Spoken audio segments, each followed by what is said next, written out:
পাল্টাপাল্টি হামলায় পুরোপুরি অগ্নিগর্ভ ইসরায়েল। ইসরায়েলের অপারেশন রাইজিং লায়নের জবাবে অপারেশন ট্রু প্রমিস 3 অভিযান শুরু করেছে ইরান। ইসরায়েলের ১.৫ শতাধিক স্থানে ক্ষেপণাস্ত্র হামলা চালিয়েছে ইরান। এসব হামলায় ৪ জন নিহত হয়েছে বলে নিশ্চিত করেছে কাতার ভিত্তিক সংবাদ মাধ্যম আল জাজিরা। ইসলামিক বিপ্লবী গার্ড IRGC এর উপদেষ্টা ব্রিগেডিয়ার জেনারেল আহমাদি বাহিদি রাষ্ট্রীয় টেলিভিশনকে বলেন, ১.৫ শতাধিক স্থানে এই হামলা চালানো হয়।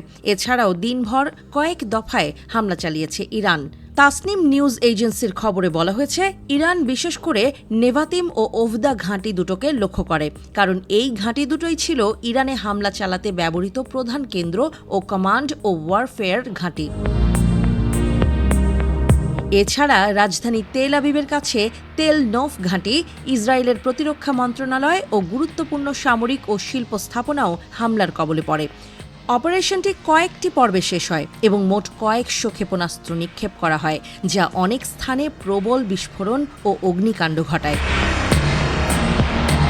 মার্কিন সংবাদ মাধ্যম ফক্স নিউজের সরাসরি সম্প্রচার এবং নিউ ইয়র্ক টাইমসের ভিজুয়াল বিশ্লেষণে দেখা গেছে, গত রাতের শেষ ভাগে তেল আবিবে অবস্থিত ইসরায়েলের প্রতিরক্ষা মন্ত্রণালয় কমপ্লেক্সের একটি অংশে ইরানের একটি ক্ষেপণাস্ত্র সরাসরি আঘাত হানে। যদিও এই হামলার ভিডিও ফুটেজ এবং গুশদান এলাকায় আঘাতের নানা প্রমাণ সামাজিক মাধ্যমে ছড়িয়ে পড়েছে, ইসরায়েলি গণমাধ্যম এই বিষয়ে সম্পূর্ণ নীরব। ধারণা করা হচ্ছে, কঠোর সামরিক সেন্সরশিপের কারণে তারা হামলার সত্যতা নিশ্চিত করতে কিংবা এই বিষয়ে আলোচনা করতে পারছে না। ফক্স নিউজের সরাসরি সম্প্রচারে দেখা যায়, ইসরায়েলি নিরাপত্তা বাহিনী সংবাদকর্মীদের ঘটনাস্থল থেকে সরিয়ে দেয় এবং প্রতিরক্ষা মন্ত্রণালয় চত্বরে ক্ষতিগ্রস্ত ভবনের চিত্র ধারণে বাধা দেয়। এদিকে নিউ ইয়র্ক টাইমসের ভিজুয়াল ইনভেস্টিগেশন টিম জানিয়েছে, সামাজিক মাধ্যমে ছড়িয়ে পড়া ভিডিওগুলোর ভৌগোলিক বিশ্লেষণ করে বোঝা যায় হামলাটি কেন্দ্রীয় তেল আবিবে হয়েছে এবং সেটি এমন একটি এলাকায় যেখানে ইসরায়েলের প্রতিরক্ষা মন্ত্রণালয় অবস্থিত। ফুটেজে স্পষ্ট দেখা যায় মার্গানিত টাওয়ার, যা কিরিয়া প্রতিরক্ষা কমপ্লেক্সের একটি বিখ্যাত ভবন, তার আশপাশেই বিস্ফোরণ ঘটেছে।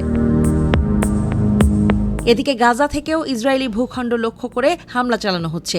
ইসরায়েলি সামরিক বাহিনী IDF জানিয়েছে, গাজা উপত্যকার দক্ষিণাঞ্চল থেকে ছোড়া কিছু রকেট আঘাত এনেছে নির ওজ শহরে।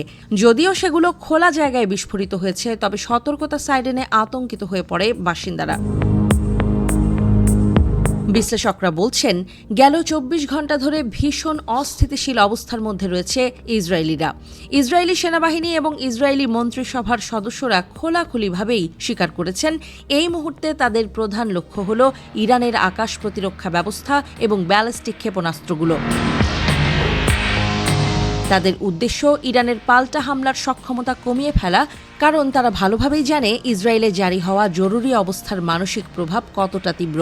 শুধু সাধারণ ইসরায়েলিদের ওপরই নয়, রাজধানী কেন্দ্রিক অর্থনৈতিক এলাকার বাসিন্দারাও আতঙ্কে দিন কাটাচ্ছেন, সেখানে এই মুহূর্তে ক্ষেপণাস্ত্র আঘাত হানছে। স্কুল কলেজ বন্ধ, ব্যবসা বাণিজ্য অচল হয়ে পড়েছে, আর এখন তো ভবন ধ্বংসও শুরু হয়েছে। ইসরায়েলি সেনাবাহিনীর মতে, ইরানে সারাদিনে যত বিমান হামলা হয়েছে তার লক্ষ্য ছিল মূলত ইরানের পাল্টা আঘাত হানার ক্ষমতা ধ্বংস করে দেয়া।